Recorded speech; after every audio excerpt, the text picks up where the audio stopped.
Welcome back guys to episode 80 in my weekly countdown series. So last week we had the top 10 Easter eggs, and this week we're doing something a little bit different. Today is going to be the top 10 worst players that you can encounter in GT Online. It's going to be something a bit fun this week. Be sure to let me know down in the comments if you have a suggestion for next week's theme. I will credit you in the video if I use your idea. So without further ado, let's get into this. So first up are passive mode abusers. Now don't get me wrong, passive mode was a pretty useful addition to GT Online to help combat griefers. However, there are those people that seem to use passive mode to generally be a nuisance. For example, you know when you want to go grab yourself some snacks from the gas station, or check out some of the new clothing at the clothes shop, or even restock your ammo at Ammunition. However, when you walk in there to buy something, there will be a passive mode player just following you around, either letting off rounds or having the police chase them, disrupting that shop and making you unable to buy anything. And when you find people like this, there's just not a whole lot you can actually do about it. Next up are people that join missions and then AFK. I can't tell you how many times I've wanted to play some contact missions, only to be matched up with people that just leave their characters standing there at the start point. I'm not really sure where these guys go, or if they're doing this as a method to farm money. I don't know, maybe they're away making a cup of tea or heading out for school for the day. But it's even worse when you're playing a mission and everybody playing it dies, and the only last standing player is one of these guys AFKing. So now everybody is just spectating this AFK guy, praying that he's going to come back to his keyboard and start playing again. At the number 8 spot are explosive maniacs. Now this is another one that ties in quite well with contact missions. It's actually double cash and RP for contact missions as I'm recording this video, so I've been playing a lot of contact missions myself recently. However, those people that as soon as the game starts, they'll just blow up either your personal vehicles, or they'll send a barrage of RPGs or grenades at the objective. And you know, sometimes the objectives can be destroyed, such as this one here. You know, if you destroy the Land Rover, you can't get the coordinates from the GPS of that Land Rover. So if people are just flinging grenades everywhere, it's gonna fail the mission. At the number 7 spot are voice activated microphones. Now I know this isn't GTA 5 specific, but I feel it is something that happens quite a lot when I'm playing on console.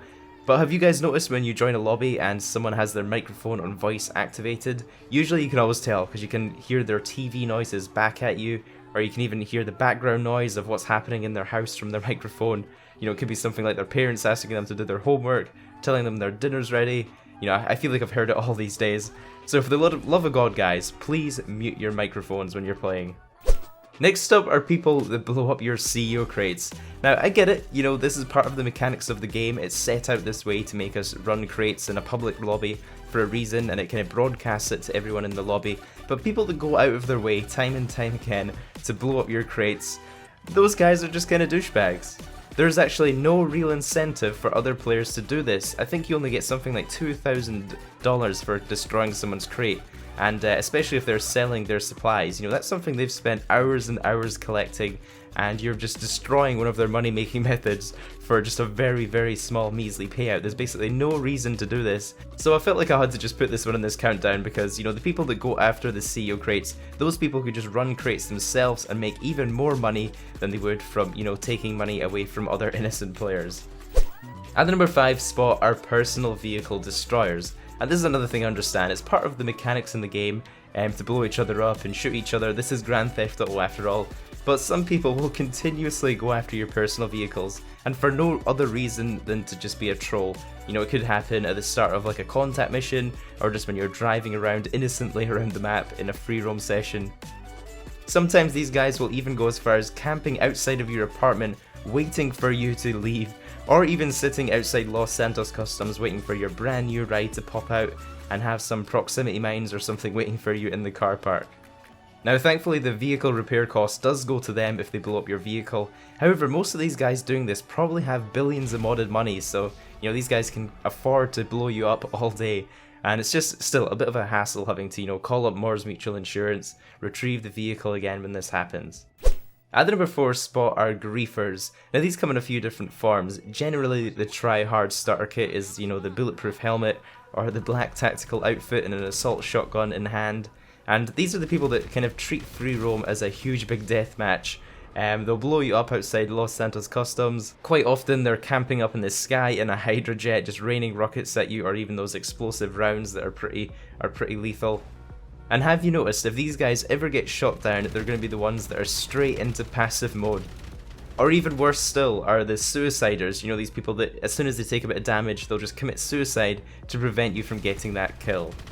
Moving on to the number 3 spot are modders. Now I'm not going to bundle all of modders into one basket here, you know, there's a lot of nice modders out there, there's a lot of great funny moments that have come from some of the GTA mods, and some of the things they can spawn in the game are actually pretty fun. However, sometimes the modders can be just plain malicious. There's been a few examples recently of modders being able to reset your rank or put your rank very high and I guess trying to get you banned for modding by giving you a really high rank. And there's also been a few complaints of people being able to actually steal your money out of your bank account. And as you can see in this picture, this modder has somehow been able to make his hospital bills $100 million, meaning that $100 million came straight out of this victim's account, and there was nothing he could really do about this at the time. So hopefully Rockstar support fixed that issue and helped him get his money back. But as you can see, some modders can do some pretty scary stuff on here.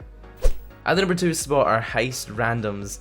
Now, I don't know where some of these random heist players come from that do heists, but if you guys have ever taken the gamble of doing heists with kind of the matchmaking random people, you'll know exactly what I'm talking about here.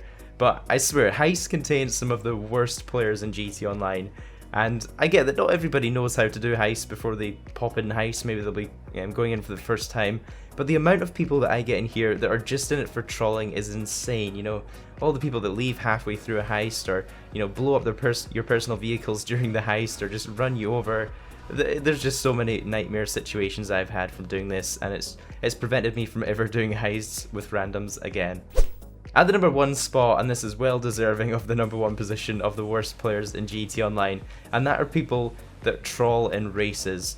And you know, I feel like this gets the number 1 spot mostly because races and stunt races are some of my favourite things to do in GT Online, and stunt races in particular it's very punishing when you fall off the edge or get forced off the edge of the track, and you can go from first place in a race to last place by the time you respawn. It's that punishing. And when these races aren't set on ghost mode, there always seems to be at least one guy that decides he wants to ruin the race for everybody else in it. You know, either they'll be driving the wrong way around the track, or they'll align their car sideways to block the track at a choke point and let everybody crash and force them off the map. And I think that just makes it to the worst GTA player. I don't know what these guys are trying to get out of doing that other than making people have a bad time in their races. But yeah, I really wish Rockstar would make some kind of inactive timer to get rid of these guys, you know, when they're not continuously going through the checkpoints in the race like they're supposed to.